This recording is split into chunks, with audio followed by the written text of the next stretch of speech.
بسم اللہ الرحمن الرحیم۔ السلام علیکم۔ یہ اس کتاب کا پارٹ نمبر 1 ہے۔ آج ہم آپ کے لیے کتاب ٹارگٹ کہوٹا ریکارڈ کر رہے ہیں۔ اس کتاب کے مصنف طارق اسماعیل ساگر ہیں۔ یہ کتاب آپ کے لیے کرتبہ آڈیو لائبریری کی جانب سے پیش کی جا رہی ہے۔ مزید کتابوں کی معلومات کے لیے اس نمبر پر رابطہ کریں 0321213822 یا وزٹ کریں ہماری ویب سائٹ www.kartaba.org www.qurtaba.org۔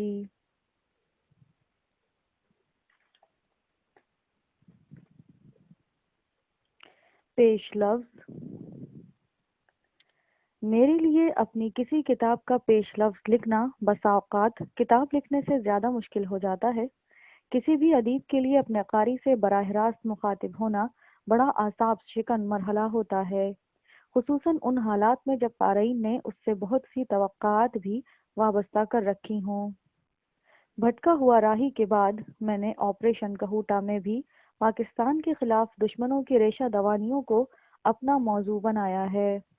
میں جب بھی پاکستان کی بات کرتا ہوں تو بات ایک نظریے کے حوالے سے ہوگی، یہ وہ ہے جو قیام پاکستان کی بنیاد ہے اور رہے گا۔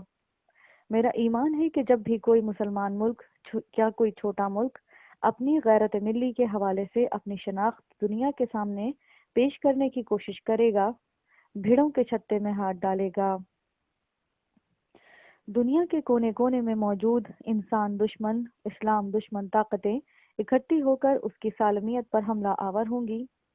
ان انسان نما درندوں کے راستے میں کوئی اخلاقی، انسانی، بین الاقوامی ضابطہ کچھ اہمیت نہیں رکھتا، کیونکہ آج کے ترقی یافتہ دور میں بھی خود کو بزعم خویش مہذب کہلانے والی ان قوموں نے اپنے چہروں پر انسانیت کے نقاب ضرور اوڑھ رکھے ہیں، لیکن اصل میں آج بھی وہ وحشت و بہیمت کے اسی دور میں زندہ ہیں جسے حیوانیت کے عروج کا دور کہا جاتا تھا، جب طاقت کی زبان ہی بولی اور جانی جاتی تھی۔ آج کا بزعم خویش ترقی یافتہ اور طاقتور انسان بھی جس کی لاٹھی اس کی بھینس کے اصول پر کار فرما ہے، خود کو انسانی امن کا ٹھیکیدار کہلانے والی ان طاقتوں کے نزدیک امن و انسانیت جیسے الفاظ صحیح معنی وہی ہیں جو ان کے نزدیک ٹھیک ہیں۔ یہ وہ انسان نما درندے ہیں جو دنیا کو اپنی اینک سے اپنی مرضی کے مطابق دیکھنا چاہتے ہیں، اپنی مرضی کے ورلڈ آرڈر کمزور انسانوں پر ٹھونسنے کے در پہ ہیں۔ سوال یہ پیدا ہوتا ہے کہ محض اس خوف سے کہ کہیں ہمارے زمینی آقا ناراض نہ ہو جائیں، کیا ہم اپنی قومی غیرت اور عزت نفس کو داؤ پر لگا دیں؟ چلیے یہی صحیح، لیکن یہ سلسلہ آخر کب تک، کہاں تک چلے گا؟ یہ بات بات پر کمپرومائز سمجھوتا آخر ہمیں ذلت کی کن اندھیری راہوں پر گھسیٹ رہا ہے؟ کیا لاکھوں زندگیاں مملکت خداداد کے حصول پر اس لیے قربان ہوئی تھیں کہ قیام پاکستان کے 50 سال بعد بھی ہم اپنے آقا بدل لیں؟ محض چند روزہ اقتدار کے لیے پاکستان کے کروڑوں عوام کی عزت نفس کو داؤ پر لگا کر پاکستان کی سالمیت کے نشان، پاکستان کا مان، پاکستان کے پرامن ایٹمی پروگرام پر سمجھوتا خفیہ یا علل اعلان کر کے اگر کوئی یہ سمجھتا ہے کہ وہ اپنے اقتدار کو دوام دے سکتا ہے تو وہ احمقوں کی جنت میں رہتا ہے۔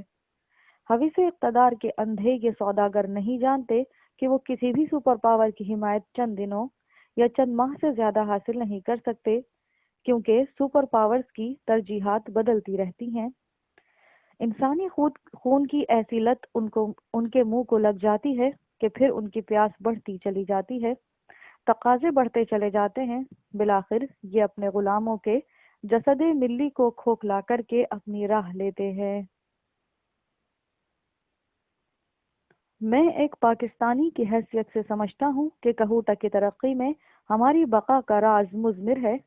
جدید دور کے غنڈے صرف طاقت کی زبان سمجھتے ہیں، اسرائیل سے بڑی مثال اس کی اور کوئی نہیں ہو سکتی۔